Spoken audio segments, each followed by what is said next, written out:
and those answers are disappointing. He tells them they cannot kill the life form. It is a perfect organism, whose structural perfection is matched only by its hostility. Ash admires its purity as a survivor. It is unclouded by conscience, remorse, or delusions of morality. Finally, he lends his sympathies before Ripley pulls the plug. Now they opt for Plan B, take their chances on the escape shuttle, and blow up the Nostromo. Parker and Lambert head off to grab the necessary coolant, while Ripley prepares the shuttle. But minutes later, she and the crew's pet cat Jonesy are the only ones left. The xenomorph finds Parker and Lambert. Ripley hears their mortal screams over the comms and runs to help, but she's too late. They are gone. Now Ripley activates the emergency destruct sequence, giving her 10 minutes to get out. She narrowly evades the monster, grabs Jonesy, gets aboard the shuttle, and takes off as the Nostromo explodes behind her. It's only after she puts Jonesy in cryosleep and prepares to do the same for herself that she realizes they have a guest on board. The xenomorph hid itself among the vessel's wires and tubes. Ripley hides in a closet, quietly puts on a suit, and straps in before opening a doorway. The alien holds on as rapid decompression threatens to force it into the void of space.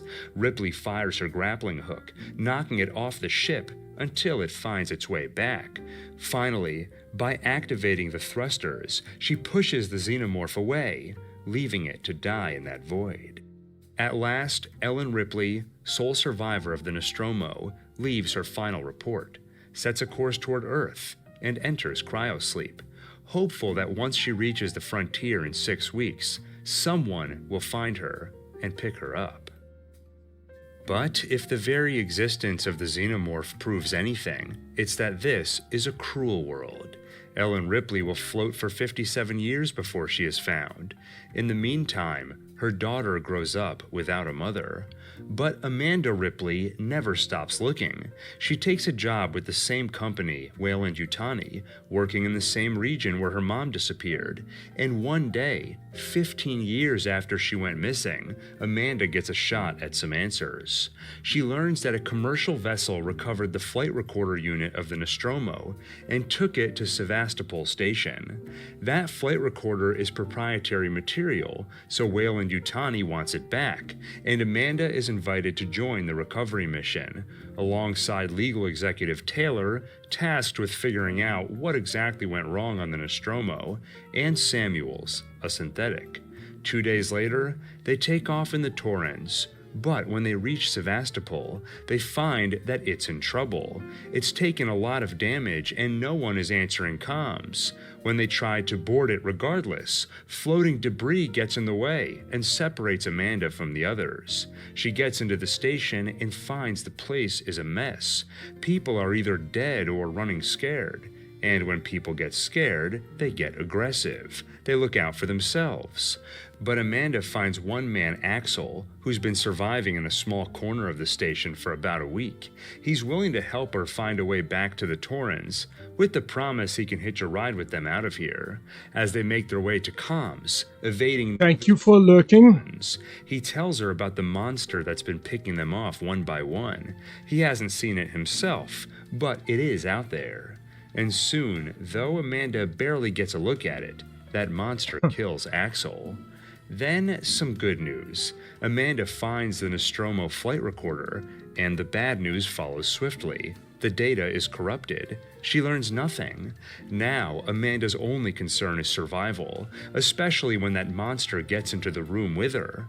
Perhaps if that data were not corrupted, she would realize that she is facing the same sort of creature her mother faced 15 years ago, the xenomorph. Staying quiet, she avoids the monster while it slaughters every other nearby soul. And soon she discovers another enemy. Struggling to take control of the growing chaos, all the synthetics aboard turn on the humans. It seems the Seegson brand androids on this station are not as loyal to humans as the ones Weyland-Yutani makes, and that's saying something. Though Samuels has been trustworthy so far, Amanda soon finds him with Taylor, who has been wounded, hurt by debris on the way in. So Amanda ventures across the station again in search of medical care. She does find a doctor, but another encounter with the xenomorph gets him killed, and she only narrowly survives. Returning to Samuel's, she finds the ship's marshals, Waits and Ricardo, with him. They fill her in on where that monster came from. Henry Marlowe is the captain of the ship which found the Nostromo recorder, but apparently that wasn't the only thing he found, because when he arrived at Sevastopol, he brought that monster with him. The marshals threw him in lockup, but haven't gotten much else out of him. They make their way to the Marshal Bureau, where they have a basic life support unit. While Taylor gets treatment, Amanda tries speaking with Marlowe. He's reluctant to talk until he finds out how personal this is for Amanda Ripley. So he tells her some of his story, how his team came upon the Nostromo flight recorder and followed its flight data in the hopes of finding the ship itself, something that'd be worth a nice payday. That data took them to LV-426, where they found the Juggernaut and the eggs, where a facehugger latched onto Foster, Marlowe's wife.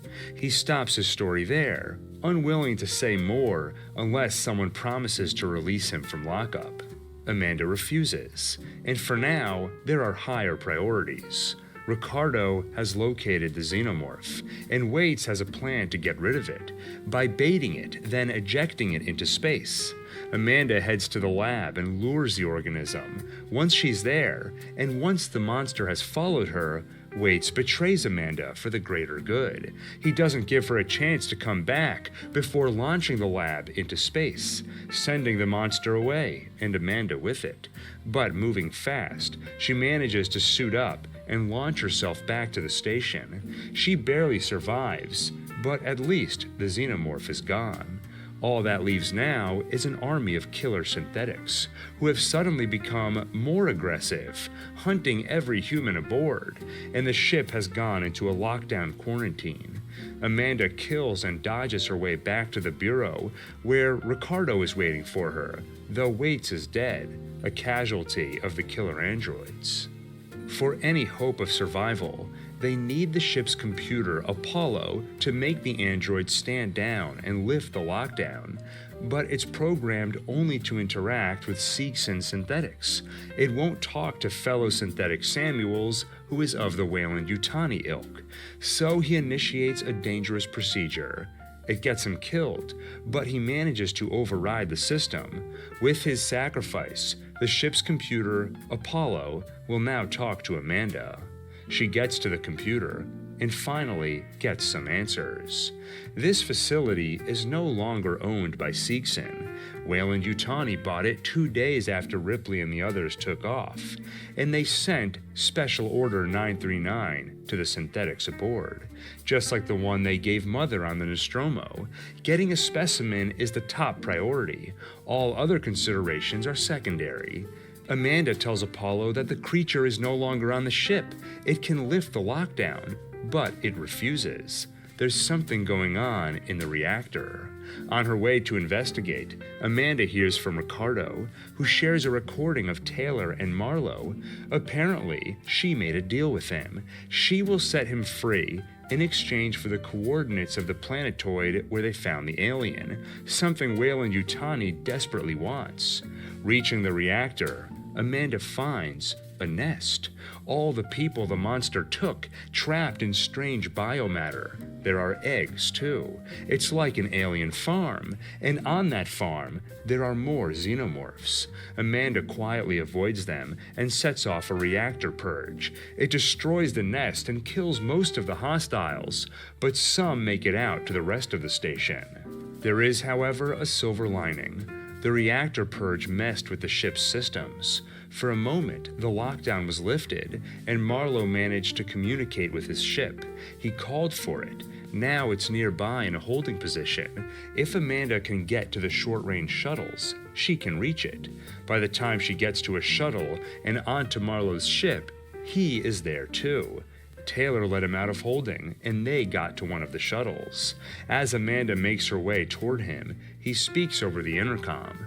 She learns that he's holding Taylor hostage, and she learns the rest of his story, how he brought his wife aboard the Sevastopol, hoping to get her help. But like Orem 30 years ago, or Cain 15, there was no stopping that facehugger. It put something inside Foster. It burst out of her. And that was it. Now Marlowe knows the truth. This thing cannot be beat. The only option is evasion. They must eradicate every trace of it, ensure the human race never comes into contact with it again. Soon, Amanda finds in the computer on Marlowe's ship data from the Nostromo recorder, a personal message from her mother. This is for my daughter. Hi, Amanda. I'm recording this for you, my sweetheart, and I hope you get to hear it one day. You see, I got into trouble. My ship, there was an accident, sweetheart, and we found an alien creature. It was very dangerous, and the only way we could stop it was to destroy the ship. I'm okay. I'm stuck on this lifeboat, long way out. But we had to destroy the ship. We had to destroy the Nostromo. We just couldn't risk bringing that thing home with us. I needed to protect you. Don't worry. Don't worry about me. I'm sure I'll see you very soon. I love you, sweetheart. Of course, the truth is they'll never see each other again. Nonetheless, the unwitting lie is as good a closure Amanda Ripley will ever get. Now, Marlowe intends to follow in her mother's footsteps. He's rigged his own ship to explode, turning his reactor into a nuke.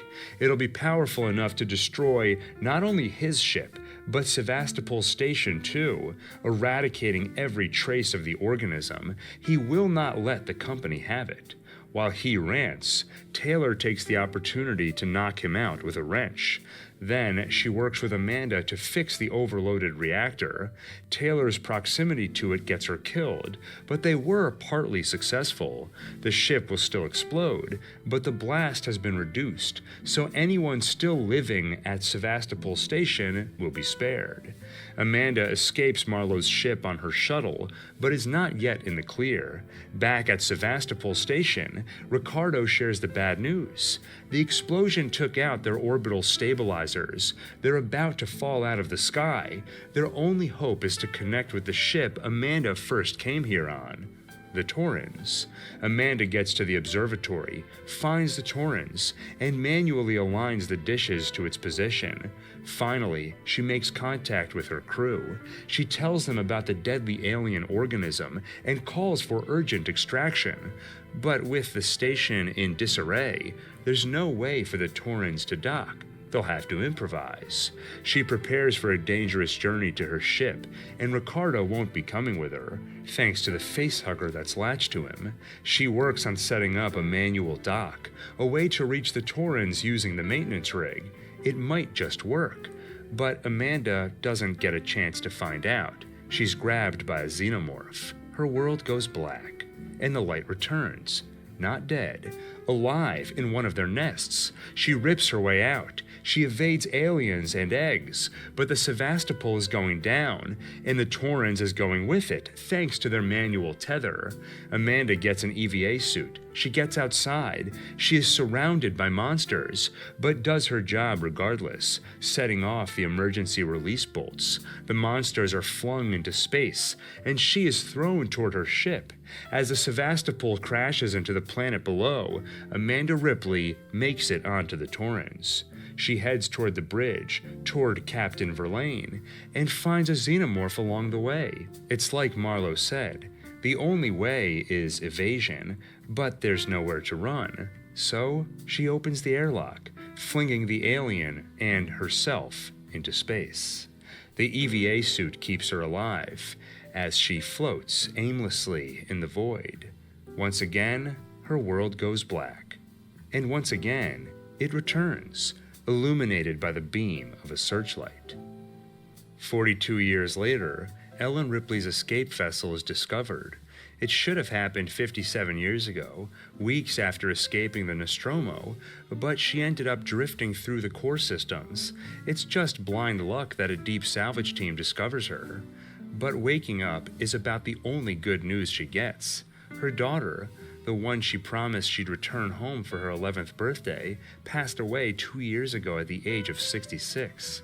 The panel of executives who grill her about what really happened on the Nostromo doubt her story. They cannot understand why she blew up a $42 million spaceship.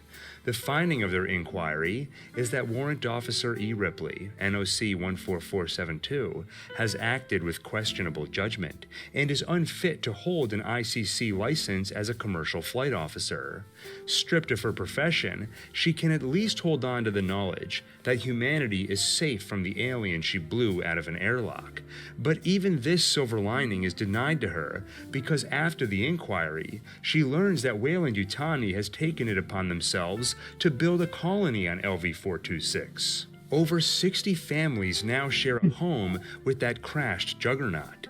It's only by the grace of God none have yet been exposed to the thousands of eggs inside it. One day soon, that changes. Weyland-Yutani suddenly loses contact with the colony.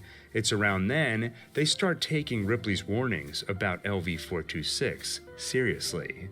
They gather a team of Marines and send company rep Carter Burke to recruit Ripley as an advisor, the only one who's dealt with the threat they now face. But she escaped hell once before and has no intention of returning to it, even at the promise of a reinstated license. That changes after another night of waking up soaked in sweat. She will join them after all, on the condition they go with a single mission, not to study or bring back the specimen, but to exterminate them. Soon, she joins a group of Marines on the Sulaco, en route to LV-426, and they wake from cryosleep as they make their approach. From the start, things are shaky. Ripley finds out that Bishop is an android. No one told her there'd be a synthetic with them, but this newer model assures it is impossible for him to harm or allow to be harmed a human being. The Marines themselves do not much impress Ripley either. They are overconfident and show little respect for her warnings. But that'll change once they're on the ground. Ripley and Burke join the squad of Marines in a small dropship, which brings them down to LV-426, while the Sulaco waits above them in orbit. They enter the colony, and in the first structure they enter, find clear signs that a battle was fought, and they find holes melted into the metallic floors, corroborating Ripley's warnings of their acid blood. Same in the next structure. It seems they are too late. This colony has already fallen. But soon they find their first living soul, a little girl named Rebecca. She is, of course, scared of these strangers with big guns. Only Ripley is able to give her comfort and earn her trust, enough to learn her preferred nickname, Newt, and enough to learn that her family is dead, mother, father, and brother. What about the rest of the colonists? Every one of them was implanted with a personal data transmitter. Running scans, they finally pinpoint them at the processing station, under the main cooling towers. The team heads that way, while Lieutenant Gorman commands them remotely, watching through cameras with Ripley and Burke at his side. The team does find the colonists, mostly dead, all cocooned in an alien nest. One, still alive, begs to be killed before a fresh xenomorph pops out of her chest. They burn it dead before it can start to grow up, which draws the attention of those that already have. They come out of the walls and ceilings. The team is surrounded and ambushed. Gorman freezes up when he loses contact, so Ripley takes command. She grabs the APC vehicle and heads toward the team, managing to rescue Hicks, Vasquez, and Hudson. The rest are gone. What to do next? Ripley has a suggestion. Get back to orbit and nuke the whole site out of existence. Burke protests. It's a multi-million-dollar installation. He can't authorize that. But this is a military operation. Lieutenant Gorman was knocked out in the chaos, leaving Corporal Hicks in command. He decides they'll go with Ripley's plan. The dropship comes to pick them up, until the xenomorph on board reveals itself. Ripley and the others can only watch it crash, and along with it, their hope of leaving this place. Hudson, in particular, is disappointed. That's it, man. Game over, man. It's game over. The crash also took out their APC, so they salvage what they can and take shelter, along with Bishop. Now, it's all about survival. Once they're declared overdue, Lurker's gonna lurk. come rescue them. That'll take 17 days. Hudson panics. They aren't going to last 17 hours here. Ripley, on the other hand, is calm. She asks for blueprints and starts thinking strategy. The xenomorphs can get to them through the service tunnels into the sub-level. If they repair the right barricades, seal the right doors, and weld plate steel over the ducts, they can limit the hostiles to 2 quarters, which they can cover with a couple of their robot sentry units, powerful devices that scan for enemies and fire automatically when they approach. They get to work and set everything up as planned. Hicks gives Ripley a tracker to wear on her wrist, so he can always find her if needed. She appreciates it. There's a growing respect between them, each seeing in the other that same ability to remain calm and to think, even in the face of mounting danger. Then it's time for bed. Something Newt dreads. That's when the nightmares come. Ripley promises to keep her safe, and promises not to leave her. And she gives her that tracker from Is this also an AI voice? What do you think? now. Ripley heads to the lab to see what Bishop has learned, studying the creatures. Not much. Ripley wonders where all the facehuggers are coming from. Eggs, of course. But who is laying them? They realize there must be a queen. She tells Bishop when he's done to destroy all of his samples, but Burke gave orders to bring them home. Facehuggers would be worth millions to the bioweapons division. Ripley confronts Burke. Somehow, the scum of Weyland-Yutani continues to disappoint her. She checked the colony log. After her testimony about the downed alien craft filled with alien eggs, Burke apparently gave the order for colonists to investigate. That's how they all got killed and infected by the xenomorph infestation. Burke got them killed, and now he wants to bring specimens to Earth. She will not allow it, and she will make sure people know this was all his fault. Soon, more bad news. When the dropship crashed, it damaged the atmosphere processor. It's unstable, and in 4 hours it'll blow up, killing them all. They need a way out fast. Ripley and Hicks come up with something. If they repair the hard wiring between here and the colony transmitters, they can call for the other dropship from the Sulaco remotely. Only problem is, someone has to go out there to make the repairs, with all those things running around. Bishop volunteers. Between crawling over there, making the repairs, and flying the dropship remotely, it'll take him close to 4 hours. He gets to work as the xenomorphs approach. The sentry guns fire on them, almost every bullet they have. The surviving creatures retreat. The guns worked, but it's a one-time deal, because now they're out of ammo. Of course, the xenomorphs don't know that, so they'll probably look for another way in. Hudson and Vasquez walk the perimeter. Gorman wakes up, and Ripley, after over 24 hours without sleep, joins Newt in the med lab for some shut-eye, only to wake up to a couple of facehuggers. Ripley moves fast. The door is locked. The glass won't break, so she lights a fire under the sprinkler system, setting off the alarm. A facehugger gets on Ripley and she struggles with it, until Hicks and the other Marines arrive to the rescue. Then Ripley tells them what happened. Burke was behind this. He knew that if Ripley and Newt were impregnated by the aliens, he could put them in cryosleep. Nobody would know what's growing inside them, so he could easily sneak them past ICC quarantine on the return trip home. He'd have his valuable specimens, and Ripley couldn't testify about his failures. Hicks decides Burke's punishment will be execution, but it'll have to wait. The xenomorphs have cut power to the station. The Marines quietly survey their surroundings. The monsters are somehow in the perimeter and approaching fast. They're right on top of them, and they realize that's how they got in. They're in the ceilings above them. It's another ambush. The monsters grab Hudson and drag him underground. Burke makes a break for it and runs right into a xenomorph. The others escape into the air ducts, while Vasquez and Gorman die, protecting them from the coming swarm. Ripley, Hicks, and Newt run until the little girl falls down a shaft, and like Hudson, she is taken. Bishop has made the repairs and brought down the dropship. They have 26 minutes before the atmosphere God dang it. blows. I wasn't paying attention. Leaving. Ripley Messed up is this going to get paper. Newt back, and she'll have to go alone. Hicks is too hurt, burned by the acid blood of a xenomorph he killed, protecting him and Ripley.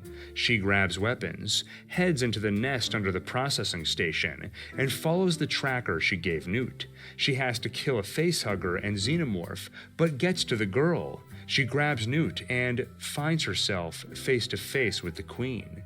Ripley torches her eggs, riddles her with bullets, and they make a run for it. The Queen comes after them. They barely make it to the surface, and when they do, the Queen is right behind them, somehow having figured out how to work the elevator. It seems all hope is lost, until Bishop comes in on the dropship. Ripley and Newt get on board. They escape, and they get to the Sulaco. Finally convinced that synthetics aren't all bad, Ripley thanks Bishop. Just before the Queen rips him in half, having apparently snuck onto their dropship, and now it's here. But once Ripley gets into an exosuit cargo loader, it's a fair fight, and she gives that Queen the usual xenomorph treatment, tossing it into the airlock and launching it into space.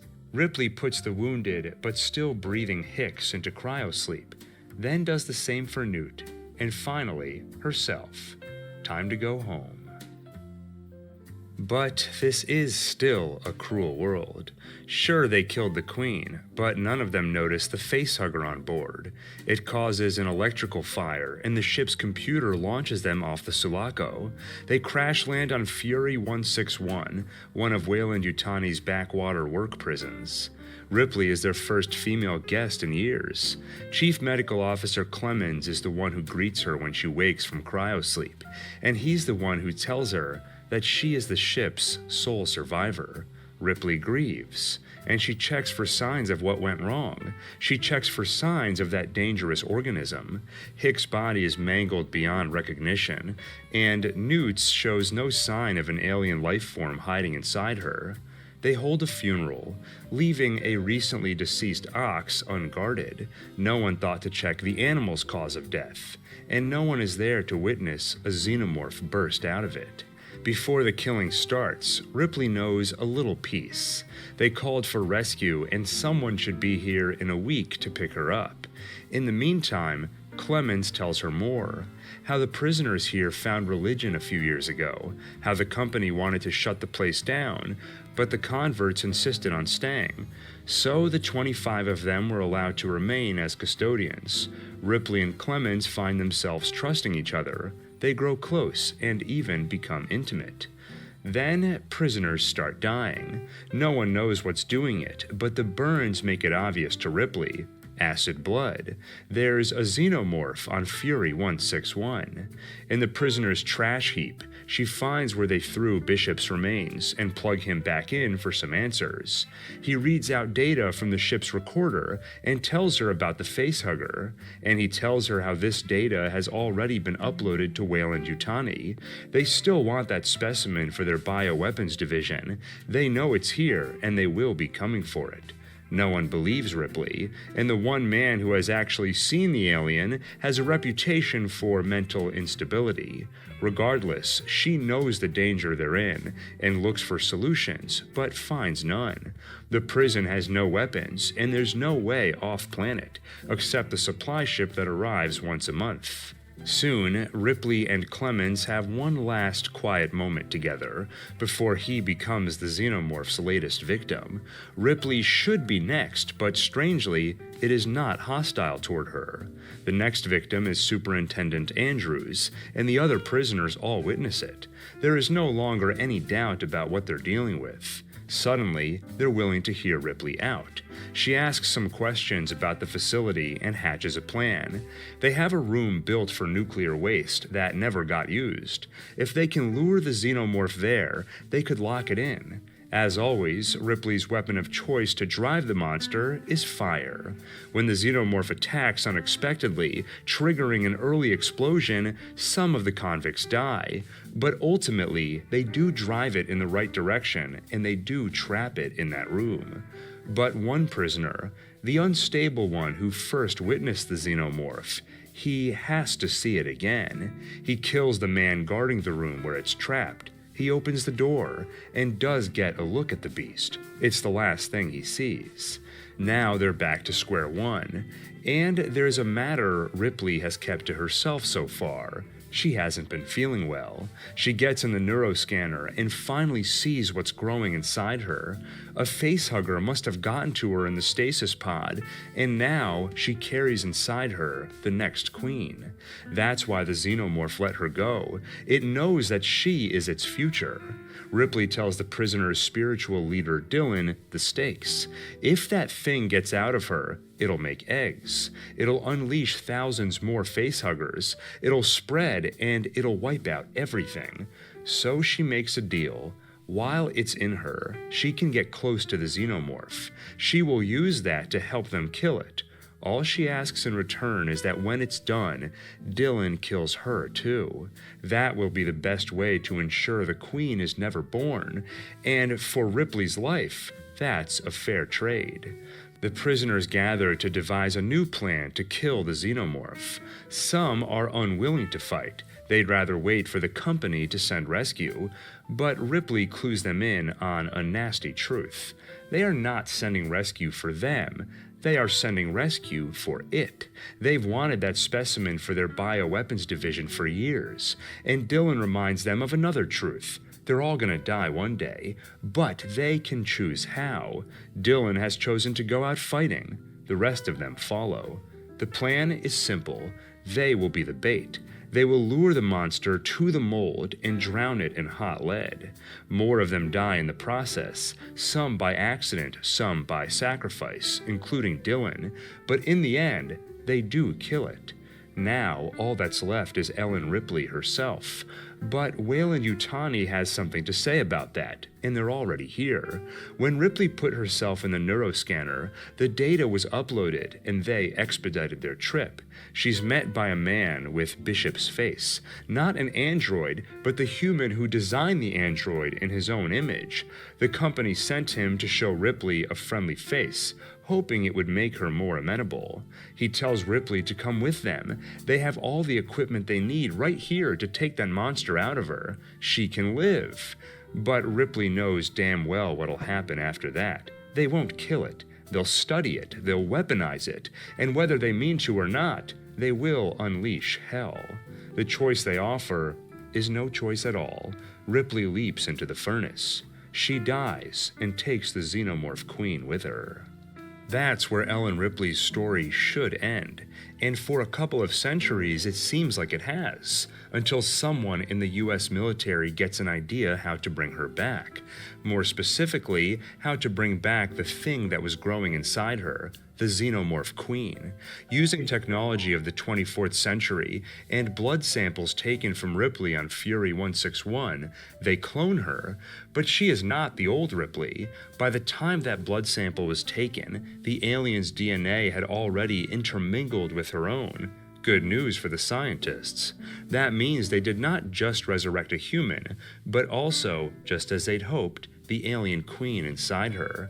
And that is not the only thing which makes this Ripley special. After they surgically remove the queen, there is still some xenomorph in her. She has their strength, agility, and acid blood. Her mind is different too. She feels connected to them, like they are her family.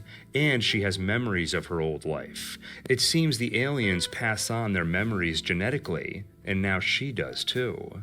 The scientists, with a queen in their possession, soon have eggs too, and if they want more xenomorphs, they'll need human hosts for incubation.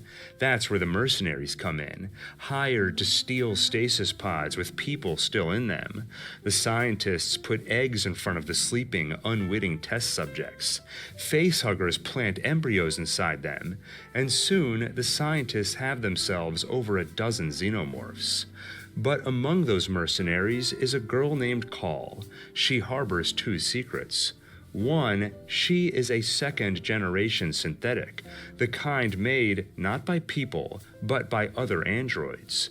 Two, she did not join these mercenaries for money.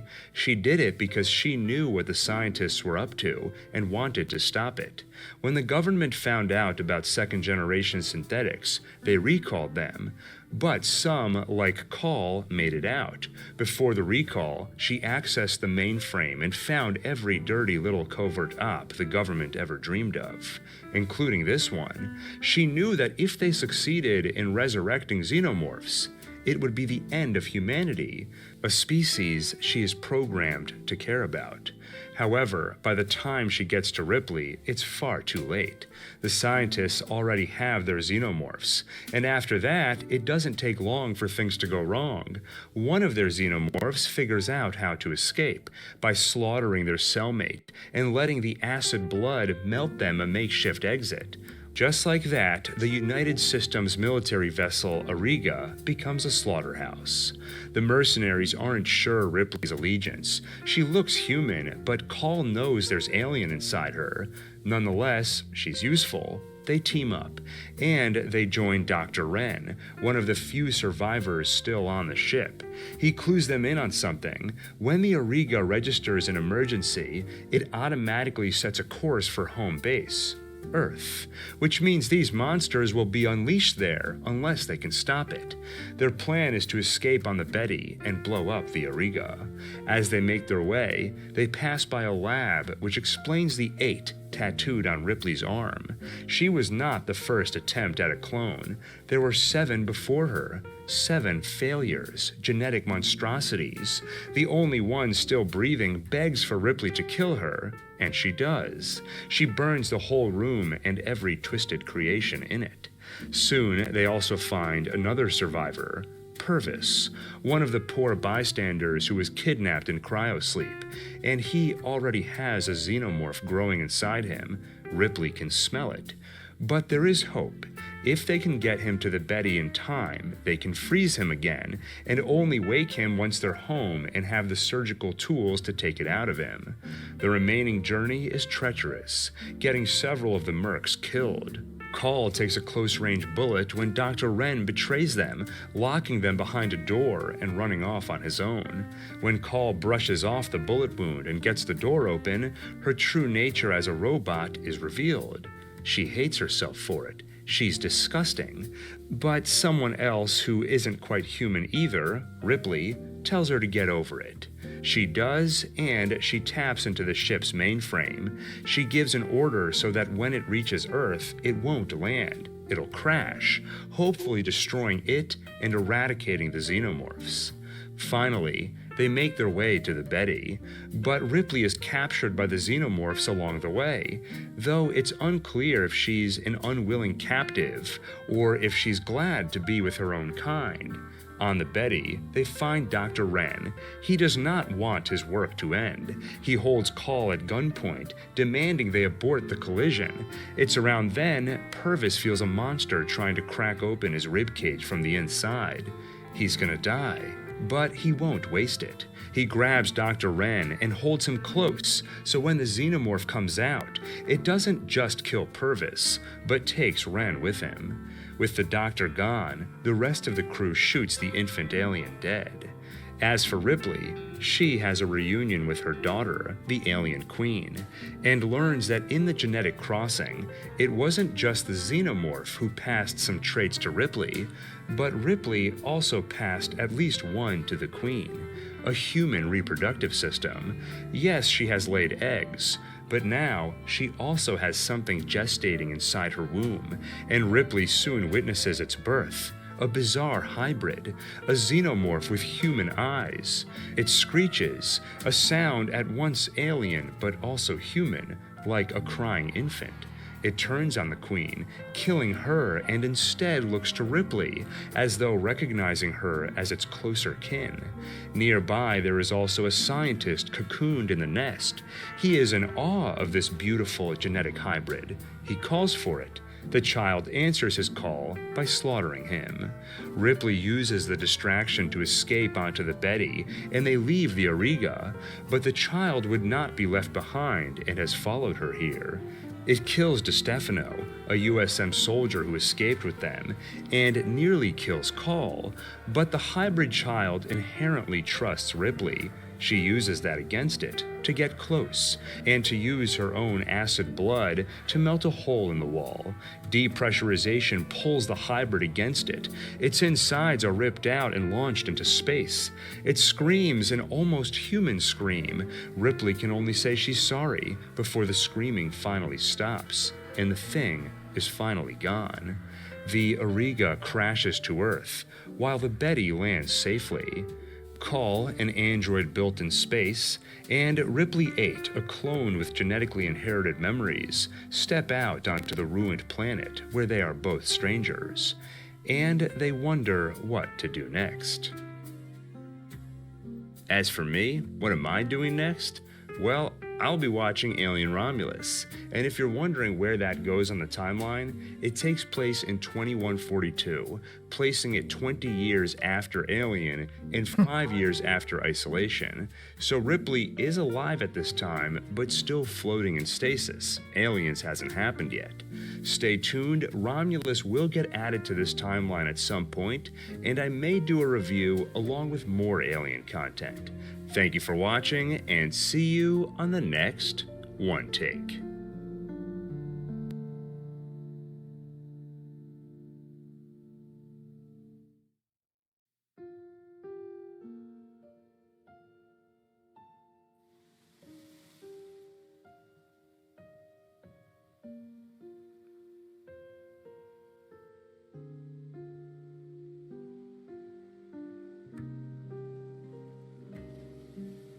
Their ailing fortunes and lift them up from the ashes of mediocrity. It was by no means a large. What do we watch next? Sometimes Square had been adrift in a sea of uncertainty. Few of their games had fostered any kind of lasting appeal, and their search for the answer highlighted just how much they were struggling to find their feet in the. Every so often, I see a trailer for a movie and think, well, this looks interesting. But then sometimes you get something like the new Netflix movie Tall Girl, and I'm just like, okay, now this is for me. I get a lot of tweets and comments from you guys about what movies you want me to check out or like whatever, and I don't think I've ever had as many requests as I got for Tall Girl. Like, everybody really wants me to watch this movie. So I figured it was finally time to check it out and see what's going on. Now, right from the very first scene, we get to know basically what the entire movie's gonna be about. Hey, look, I know I've only known you for like 2 minutes, but would you maybe wanna... Would I maybe wanna what?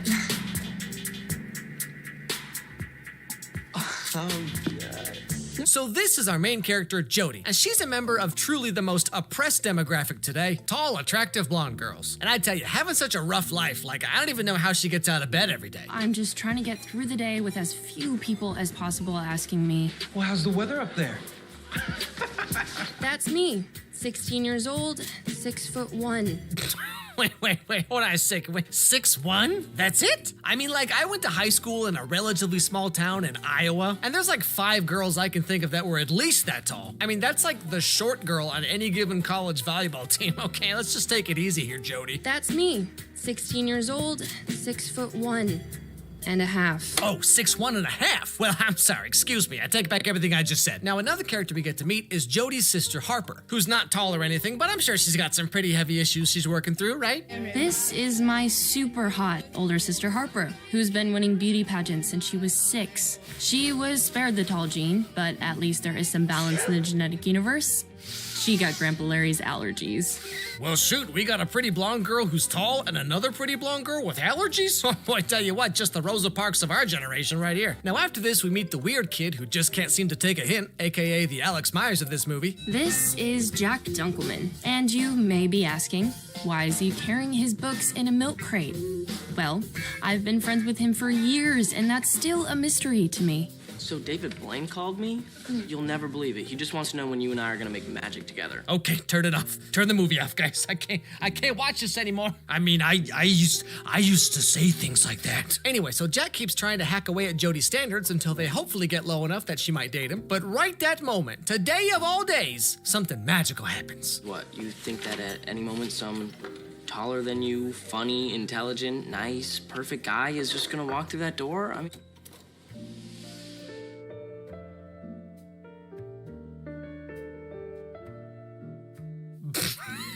Wait, just hold on here, okay? I mean, they could be twins. Like, they look like the same exact person. What kind of movie is this? But yeah, so this Pantene Pro V reject over here is a Swedish exchange student named Stig. Now, Jodie's excited because she's never met a boy the same height or taller than her, which makes no sense at all, but sure, okay, Netflix, yeah, whatever you say. She also doesn't really know how to talk to boys she likes because she's the main character of a teen rom-com, but her arch rival Kimmy sure does. Now, one thing we learned is that Kimmy here has been tormenting Jodie for basically her entire life.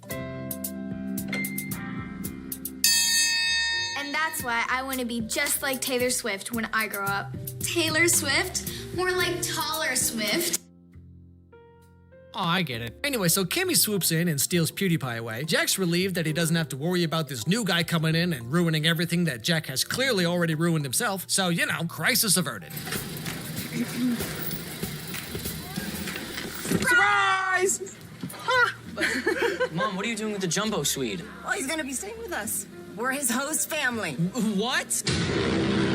Well, looks like we're getting to the zany antics pretty quick here, huh? So over the next little while in the movie, Jodie keeps trying to talk to Stig and get his attention, but Kimmy's always just right there in the way every time. If only there was some super convenient coincidence that could just bring them together, you know what I mean? But anyway, with no other options, Jodie asks her sister Harper for help in getting the boy she likes to notice her, which of course gives us the obligatory makeover montage, you know, new clothes, new hair, she even tries makeup, and then she's ready to take on the world. But that night, she gets a little phone call from a certain someone. Hello? Hi, can I speak with Jodie, please? Yeah, this is Jodie. Hi, my name's Stig. I'm the new exchange student in your school. So I'm guessing that Dunkelman gave you my number? No, I just looked it up in the phone book under Big Ugly Giraffe.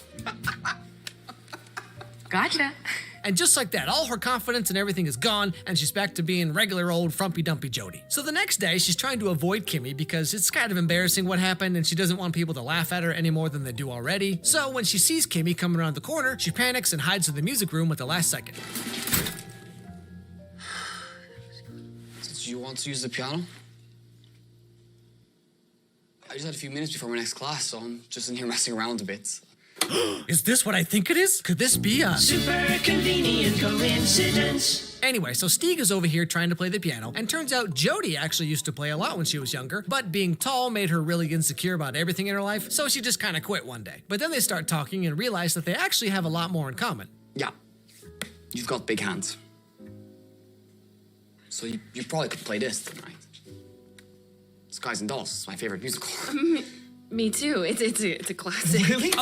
Okay, just stop right there. Hold on. If you said like Hamilton or Wicked or Les Mis or something, I could see where you're coming from, sure. But Guys and Dolls? I mean, Guys and Dolls is like if the movie After was a musical and went on for like 3 hours. Anyway, so then they share a moment where they sing a song from the musical, and things are looking a little, But then, of course, Kimmy walks in, ruins the moment, and she's looking a little perturbed, I assume because she just found out her boyfriend likes Guys and Dolls. What a weird kid. What are you playing at, Beanstalk? What are you talking about? You're moving in on my man. No, I'm not. Oh, so it's just a coincidence that the two of you happen to be here together? Yeah. Stay away from him. I will. Stig and I will be homecoming king and queen. I don't doubt it. Stop agreeing with everything I'm saying. Okay. Now, later that night, Jody's just hanging out in her room doing who knows what when she gets another phone call just out of nowhere, except this time it's actually the real Stieg. And he invites Jody over to his house to watch a movie. So she gets all dressed up and puts her makeup on in like 15 seconds and heads on over so they can spend some alone time. But of course, as you might imagine, Jack isn't too thrilled about the whole thing and does whatever he can to sabotage the evening, like any good friend would. And so, with their date mostly ruined, Jody and Stieg hop on the trolley, I assume to take her home. Or, you know, maybe he's just gonna cut her face off. I mean, it's really anyone's guess. Being tall is great. When you're a tall girl, it's the only thing that people see. It's not the only thing I see. What do you see? Just a girl. Beautiful girl. So let's just summarize for a second, okay? Stieg is dating Kimmy, but now he kissed Jody, and he lives with Jack, who also likes Jody. And I mean, what a wacky turn of events, huh, guys? But here's the thing. Stieg doesn't want to break up with Kimmy because Jack told him not to. And so he and Jody decide that this should all just be a one-time thing, no harm, no foul, you get the idea. So they try being just friends, but of course that never really works, you know, because when you say, let's just be friends, what you're really saying is, I don't like you as much as you like me, but I don't want to be responsible for any hard decisions here, so it's all on you now. So at some point later in time, one day Jody gets a note in her locker from Stieg. Thanks for meeting me. Sure. Well, you know, that whole plan that we had about, oh, let's forget we kissed. Yeah. Look, Jody, I'll end it with Kimmy, if it means I can be with you. I was thinking I would do it tonight. Maybe we could meet up after. Oh yeah, that sounds like a great idea. I'm sure Kimmy's gonna be real cool with everything, guys. I mean, what could possibly go wrong here? But that night is actually Jody's sister's beauty pageant, which, like, I don't know what's going on over at Netflix, but beauty pageants are part of like every teen rom-com they make now. Anyway, so of course Jody can't really hang out, but she invites Stieg to come with her to the pageant as like a date or whatever, and Stieg's all like, I'd love to. But when the time comes, guess what ends up happening? I'm gonna kill that kid when I see him. Don't talk like that. I'm serious. I'm gonna run over Stieg with the car. Okay, then you'll go to jail. Yeah? Well, then I'll do my time like a man because no one stands up my daughter. See, I knew something was up with this guy, okay? Because, I mean, first his favorite musical was Guys and Dolls, and I mean, that's like a whole thing. And don't even get me started on that whole adorable accent thing. I mean, come on, that's gotta be fake, right? This dude probably grew up in like Ohio or something, okay? Don't worry about it, Jody, you're fine. Now, that same night, there's a party at Jack/Stieg's house, and so Jody heads on over to see if she can get some answers. So just to summarize everything here, she finds out that Stieg never broke up with Kimmy. He missed the pageant because he was helping Jack get the party ready, allegedly, and now he's too busy taking selfies with everyone to care about how Jody feels anyway. Because hey, tall girl feelings don't matter, right guys? So she goes home and cries and probably just listens to Paramore and Simple Plan on repeat for like 3 months. Not that I would know anything about that. So that next morning, Jack sneaks into Jody's room and watches her sleep for a while, you know, like a normal kid.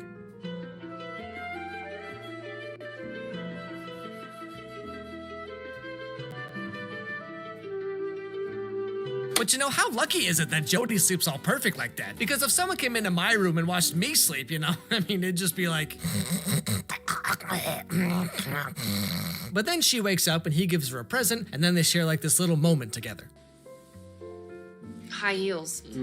We're 3 years in the future. You are at some nice college in the Midwest, and you meet some taller than you, nice guy. Well, okay, now you just went and ruined everything. I mean, trust me, the only word girls hate more than moist is nice guy, all right? So after this, Jody spends the whole day reading a book, like a nerd, but then, out of nowhere, she gets a text from one of Kimmy's friends, and we find out what really happened at the party last night and why Jack has a black eye. What were you and Jody talking about in the kitchen earlier? So basically just saying that she's secretly in love with me. Right, so anyways, just to get her off my back, I said, yeah, I'll meet up with you tonight. We can talk more about it. But I totally stood her up. Dongers, what's your... He survives, bro. Hey! Okay, now, I know this isn't really that big of a deal or anything, but this video is supposed to be Kimmy's friend filming on her phone, right? So, like, how exactly are we cutting to different angles here? I mean, like, what, she just, like, teleporting around the room or something? You're telling me Kimmy's friend's got superpowers and we're supposed to care about Jody because she's tall? You guys are making the wrong movie. When I met you, you were genuinely a super nice guy, man, but you've turned into such a jerk. I mean, Jody has so much to offer. She's the best person that I know. She is so much cooler than all you guys combined. Yeah, well, she's also taller than all of us combined. But yeah, so turns out Stieg really was a piece of garbage, and maybe Jack's not so bad after all. Now that night, I think, is the homecoming dance. And because of what Jack did on the video, Jodie's inspired to wear the heels he got for her and the outfit she picked out during that whole makeover montage, like way back at the beginning, and goes to the dance to make a big speech for some reason. Hi, I'm Jodie. You may know me as Amazon or Godzilla or Jodie the Green Giant. You know what, I get it. I'm tall, really, really tall, and it's the thing that's haunted me my entire life. It's defined me. Sorry, I just have to, how is this a real movie? She's making this big dramatic speech about how she's learned to accept herself or whatever, which don't get me wrong, that's a good message, but she's just kind of a little bit tall. And she's over here acting like she couldn't just drop kick every kid in this room. Anyway, so Jodie's speech solves world peace and world hunger at the same time, and the whole school realizes that, maybe being tall and attractive isn't such a bad thing after all. So after this, Jodie leaves the dance and goes over to Jack's house because turns out the guy she was really looking for was right there in front of her the whole time. Can you believe it? I'm just making some mental revisions to my perfect boyfriend checklist. But the only major sticking point is the milk crate. I knew the day would come where I would need it, and I wanted to be ready. Ready for what? Oh, he had the milk crate for 10 years, just in case they ever... So then Jodie and Jack get together in the end, and Jodie learns to accept the fact that she's really just kind of boring. Seriously though, almost her entire personality in this movie is tall. And that's it. She's tall, and she likes guys and dolls, which is the real issue here, by the way, that no one's addressing. But jokes aside, that's kind of the biggest problem I have with these movies. In this movie, Jodie is the only tall girl or tall person in the whole school. Or Sierra Burgess last year, remember that masterpiece? She was the only chubby girl in the entire school. How am I supposed to take any of this seriously? To be fair, Tall Girl's not an unwatchable mess or anything. It's fine, I guess. But all the same, it's just, why? So if you've been watching for a while, you know that I was a theater kid, right? I was in show choir, I was in community theater, community musicals, I was in junior high school musical, high school musical. I did the gambit. I was one of those theater nerds, right? And so when I was watching this movie and I found out that a large chunk of the movie is dedicated to guys and dolls, I was just like, what? For the history of Broadway, yeah, Guys and Dolls is important. It is a classic. But I've done and seen Guys and Dolls so many times. If I never see Guys and Dolls ever again for the rest of my life, would I cry? Probably not any more than usual, but whatever. If you're a 16, 17-year-old theater nerd, and your favorite musical is Guys and Dolls, you gotta get out and see something. There's so many better musicals out there. The South Park movie's a better musical than Guys and Dolls, okay? I'll say that right now. But going back to the movie, yes, a girl being 6'1" is tall. That is tall, no question. But when you have a movie about tall girl and it's about the struggles of being super tall, I thought she was gonna be 6'5" or 6'6" or something like that. When you're getting Shaquille O'Neal height, yeah, okay. But it's WNBA, women's volleyball.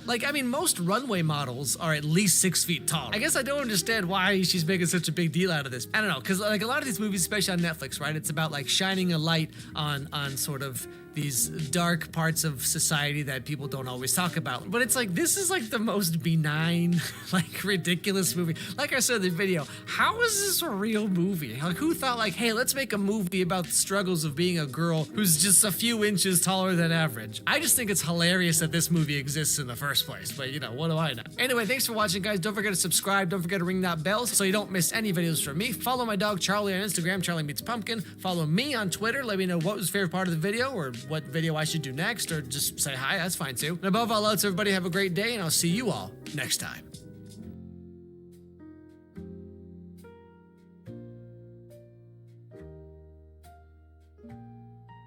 To the opera.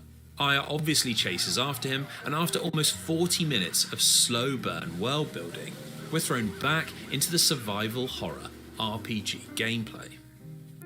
Just like in the Opera House, in Central Park we're looking for keys to open locked doors, managing our health and ammunition, and doing battle with a host of monsters. This time made up of the zoo's escaped animals, which have fallen under Eve's mitochondrial spell. It might sound and look simple, but this is where Parasite Eve begins to layer on some more complexity, and adds a few more concepts to deal with in the battle system. Firstly, enemies can inflict status effects like poison or slow, and you have to weigh up carrying items to deal with this, or spending your energy to cast healing spells. It's not exactly the difficult inventory management of Resident Evil, but your slots fill up very quickly, and before you're too far into the zoo, decisions have to be made about which items you keep and which you leave behind. Now, a big reason for this is that along with health packs, keys and status items, you're also constantly finding weapons and tools, and this forms the other half of Parasite Eve's progression systems alongside traditional level ups. In short, different weapons do different amounts of damage, can be fired from different ranges, and usually come with some sort of unique attribute, like an Uzi firing 5 bullets at once, or a rocket launcher that fires a single heavy blow. The tools you find allow you to move an attribute from one weapon to another, so on top of the natural spread of guns, you can also mix and match things you like and create custom weapons. You're free to switch at any point in.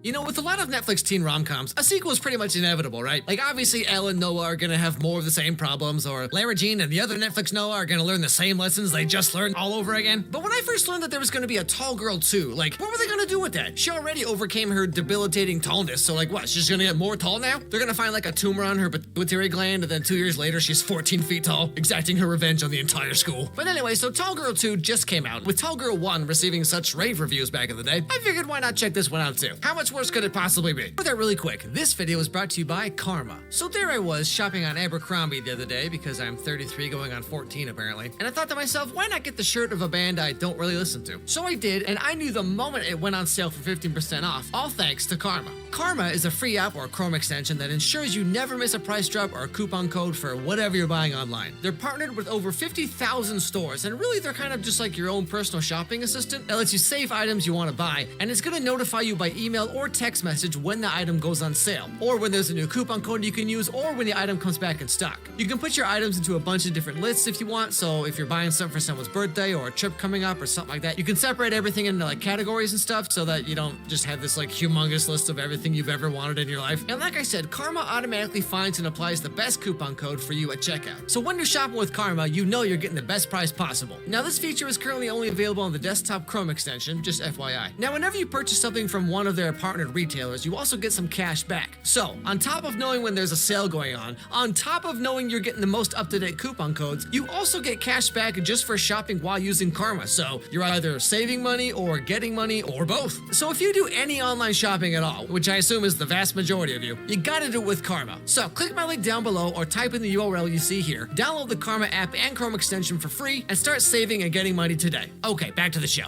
Okay, so canonically, it's been 3 months since the first movie took place. Jodie and Dunkers are now together after she made that big old emotional speech, you know, about how being kind of tall is actually not that bad, okay, guys? I'm still a person just like you. And homecoming was a really big step for me. Hi, I'm Jodie. You may know me as Amazon or Jodie the Green Giant. Being tall actually is what makes me me, and I like me. Oh golly gee, I sure wish I could stand up just once in my life. Shut up, Betsy. No one cares about your fake problems. My best friend Rita and my sister Harper were there cheering me on. And that's when she realized that he was the one I was supposed to be with all along. Okay, but did she really just say that out loud? Mm-hmm, which makes sense, considering I carried around a milk crate for my entire life, just waiting for my chance to kiss her. How is this a real movie? But okay, so Jodie's now the cool, popular girl at school, and we know this because she's walking around showing off that midriff. Okay, yeah, you make one homecoming speech about how it's okay to be tall and pretty, and what? Now the dress code just doesn't apply to you? Just walking around with that belly button and shoulders exposed? Think of the children. Can I buy you a cup of coffee sometime? Hey, boyfriend, right here. Didn't know. Just moved here. Keep moving. Jodie, it's up. So as per the last movie, we know that Jodie and Stieg love musicals, especially Guys and Dolls. Yeah, okay, whatever you say. And so Jodie, with her newfound confidence, decides that she wants to try out for that classic public domain musical that every high school in the country puts on at least 400 times. Bye Bye Birdie. Hey. Wow, what are we celebrating? We aren't celebrating anything because we are no longer friends. Keep walking, IKEA. We're celebrating my name on that audition list. Bye Bye Birdie? Wow, that's my second favorite musical. after Guys and Dolls. Okay, I'm sorry, but like, no one's top 5 musicals would ever include Guys and Dolls or Bye Bye Birdie, all right? Those are like musical hazing rituals people have to go through just to get accepted by, like, you know, the worst people in your high school. Anyway, so Jody goes in for the audition, and here we are, 5 minutes into the movie. I guess who just walks right into Jody's life, just out of nowhere.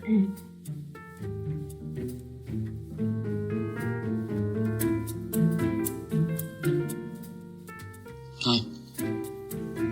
Hello. I'm Tommy.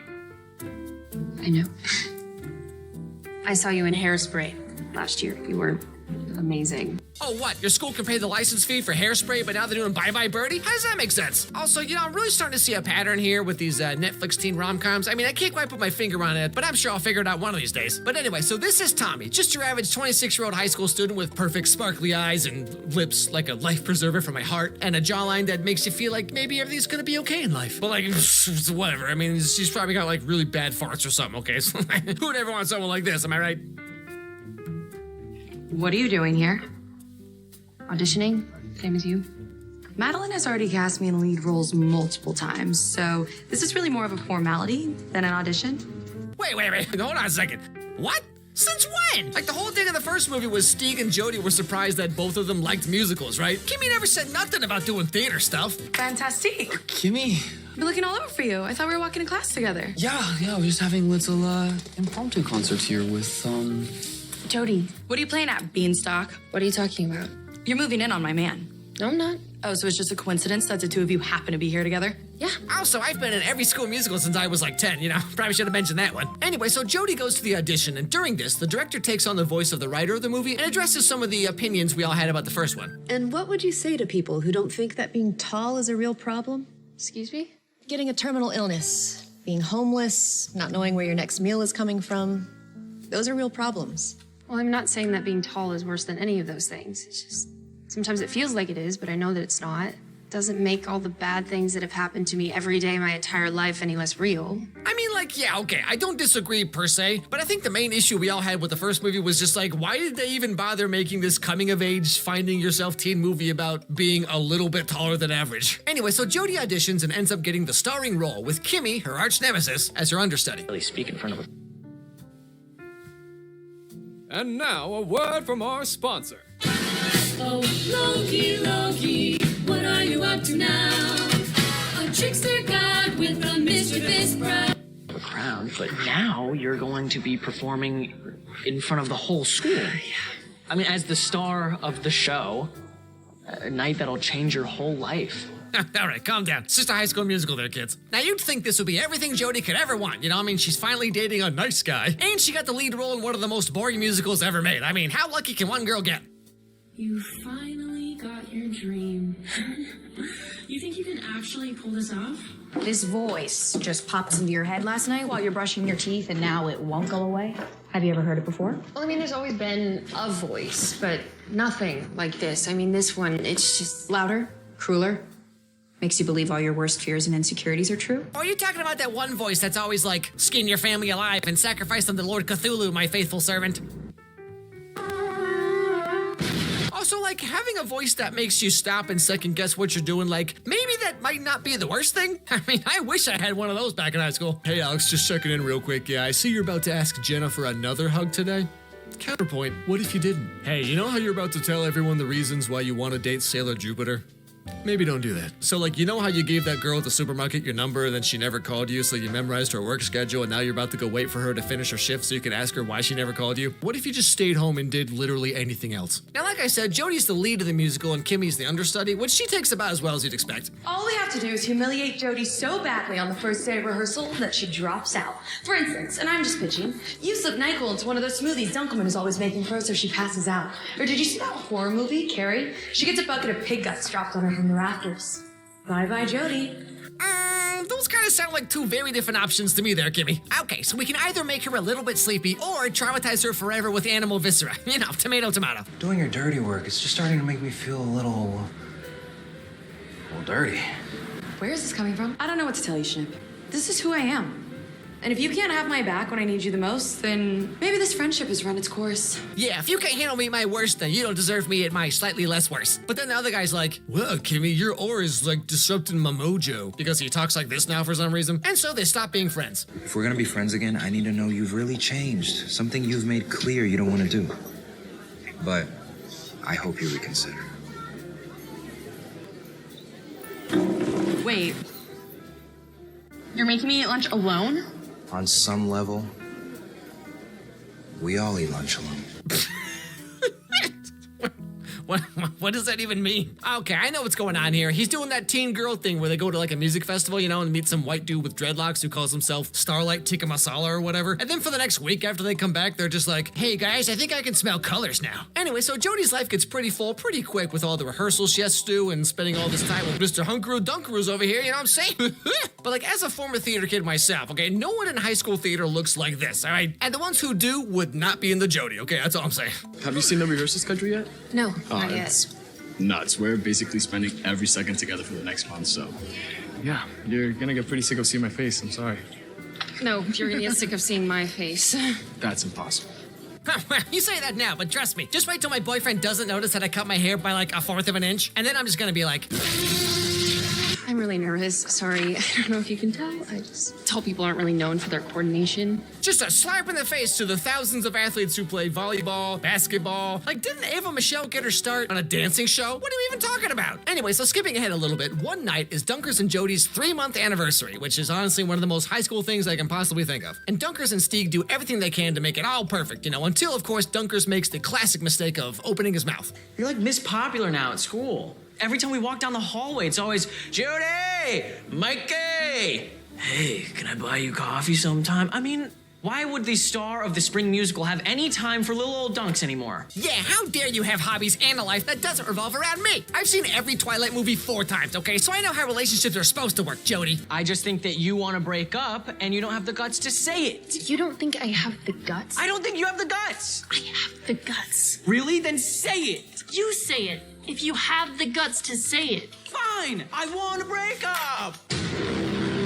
What, you're telling me carrying around a milk crate for 10 years didn't seal the deal just like that? I guess love really is a lie. Now, right after this, we find out that Stieg's sister came all the way over to visit him, and she's also going to be staying at Dunker's house. Why are you here? Surprise!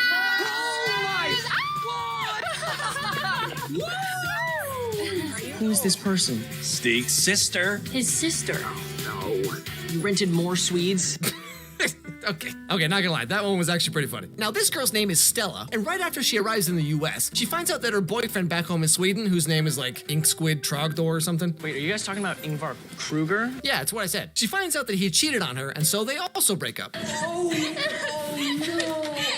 no, what happened? Ingvar has been cheating on me with Ebba Olofsson. What? How do you know? I saw them kissing last night at the Jokkmokk festival. I just called Ingvar and I said, I'm done with you. Good. And the relationships forever. Yes. So now Dunker, Stella, and Stieg are all kind of in the same boat, you know, just floating through life on the inflatable ducky of uncertainty, my dude.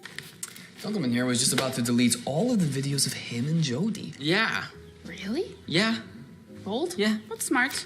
Erase any memory of their relationship. Okay, I'm sorry, just a quick tangent here, but like, remember back how Stieg is supposed to be like a total loser or whatever? It's 1 week and everyone knows your name?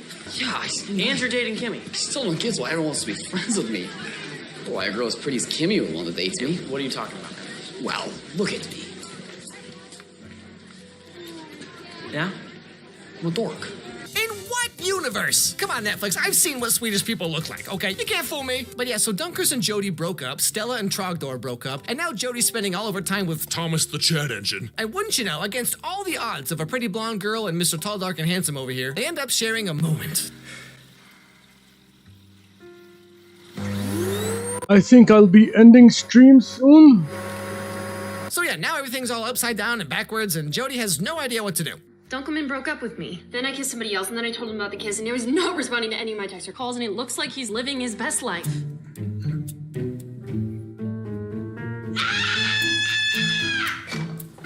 Why is this the first I'm hearing worry about any of this. No. See, the more important question here is, why do you look like one of those professional arm wrestler dudes right now? Like, what in the heck even is this shirt? Did you wear this on purpose? Anyway, so skipping ahead a little bit, it's Jodie's friend's Farida's birthday. Long story short, due to a variety of I think the two people in here are so end up doing a little blah. probably nameless user and DD Megadoodoo. Was it Jodie? Just letting you guys know I'm ending stream soon. Who was it? It was Farida. What? Farida? Wait, what's up with Dunkers and this like randomly jacked bicep he has going on here? Oh no, Dunkers, I kissed someone. You kissed somebody? Who was it? I don't know how it happened, but I kissed Farida.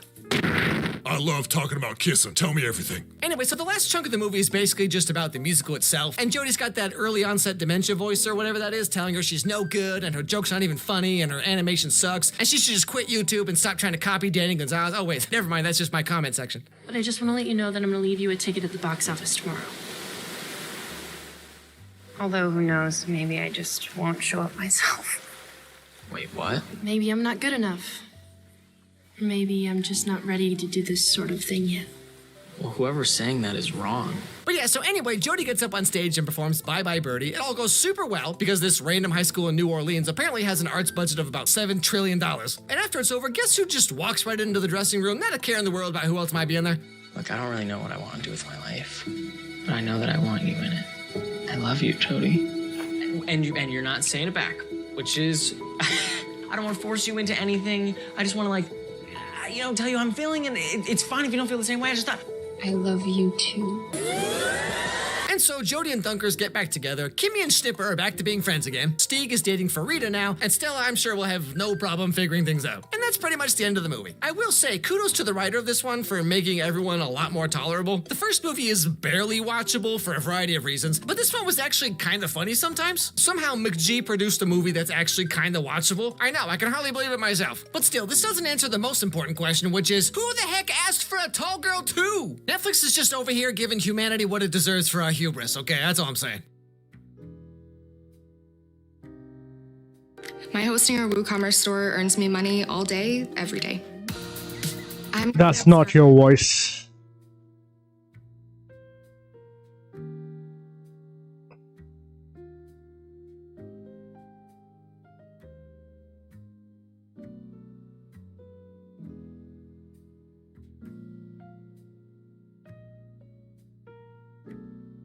Okay, so like a few months ago, I did a video on Legally Blonde, which came out in 2001 and therefore had its 20th anniversary this year. You know, because that's how time works. Well, turns out there's another classic teen movie that also came out the same year. I don't know, something about that post-Y2K glow, you know what I mean? That classic Anne Hathaway teen rom-com? Sorta, kinda? The Princess Diaries. Now, unlike Legally Blonde, I actually watched this one when it came out, and I remember enjoying it quite a bit, although I was like 12 or 13 at the time, so I wouldn't be caught dead admitting it to anybody. But all the same, as part of my end-of-the-year Christmas movie thing, why don't we check out the classic Disney movie, The Princess Diaries, which came out in July of 2001, but it's too late to turn back now, so let's take a walk. But before that, really quick, this video is brought to you by Established Titles. You ever want to be a princess? I mean, come on, who hasn't? Well, unless you got a secret relative no one knows about, you're probably out of luck. But your next best option is to use Established Titles to give yourself a title of lady or lord, such and whatever. You see, what Established Titles does, it allows you to buy small plots of land in Scotland, up to about 10 square feet or so, and by following an old Scottish custom, you would then be called lord or lady because you own land in Scotland. Now, to be clear, it's not an actual peerage or title of nobility, but it follows the old Scottish custom of calling landowners lairds, or lords and ladies in regular English. It's just a fun little gift you can give someone so they can be like, hey, look at me, I'm technically a lady of the night. And then everyone can be like, I don't think you know what that means. This is an official title of ladyship or lordship you can put on your credit card, your Costco membership, airplane tickets. Heck, you can even put it on your dating profile. And for every one of these that they sell, they work with nature conservation charities to plant trees and help restore and maintain woodlands all over the world. So with Christmas coming up real quick here, if there's someone on your list that you haven't gotten a gift for yet, this is the perfect little something you can surprise anyone with. They even have couples packs you can get so your land plots are right next to each other.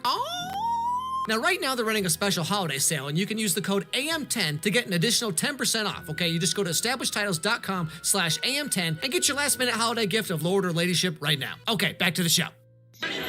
Oops. I'm sorry, I didn't see you. Somebody sat on me again. Really?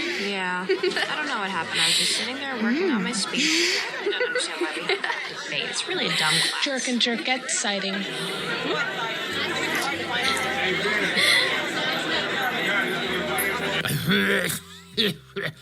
You know, there are a few things worse than watching other people flirt and, like, be happy and stuff. Like, come on. Some of us are Gollum from Lord of the Rings, okay? Just want to sit in our goblin cave and brood about riddles all day, all right? Y'all leave that happiness stuff at the door. Also, I totally forgot Mandy Moore was in this movie. Y'all remember Mandy Moore? What's she been up to these days? Anyway, more importantly, this is our main character, Mia Thermopolis. Just your average, relatably quirky 15-year-old girl hanging out with her best friend Lily and just trying to survive high school. And of course, we know she's quirky and relatable because she wears glasses and has frizzy hair and somehow falls down every 45 seconds.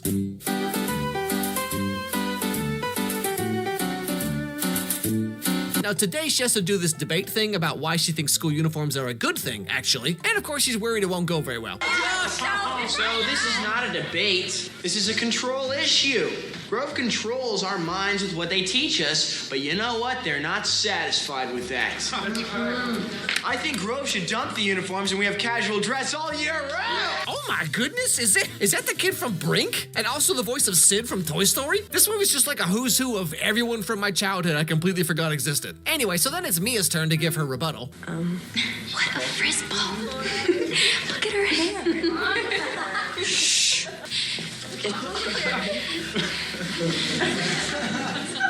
you okay? She's gonna barf.